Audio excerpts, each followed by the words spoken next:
দাদু। ও দাদু ভাই, হ্যাঁ দাদু। বলো কি হয়েছে? বলছি দাদু, পাড়ায় না একটা নতুন বিরিয়ানির দোকান হয়েছে। 100 টাকা দাও না দাদু, বিরিয়ানি খাবো। কি কি 100 টাকা? 100 টাকা কোথায় পাবো দাদু ভাই? অত টাকা তো আমার কাছে নেই। হ্যাঁ বালা, তোমার কাছে কোনোদিনই কোনো টাকা থাকে না। লেওলা ভাবলাম একটু বিরিয়ানি খাবো, আমার খাওয়া গালমালা হয়ে গেল। বাবা, আমি ঠিক করেছি কালকে ফাটাকে স্কুলে ভর্তি করে দিয়ে আসবো।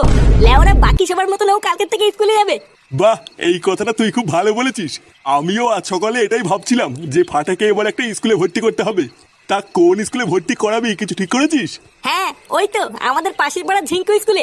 কি বলছিস? ওই স্কুলে তো অনেক খরচ করে পড়াতে হয়। ও লেওরা খরচ করতে হলে হবে, ভূতার বল আমি এবার সবাইকে দেখিয়ে দেবো যে আমার ছিল মানুষ।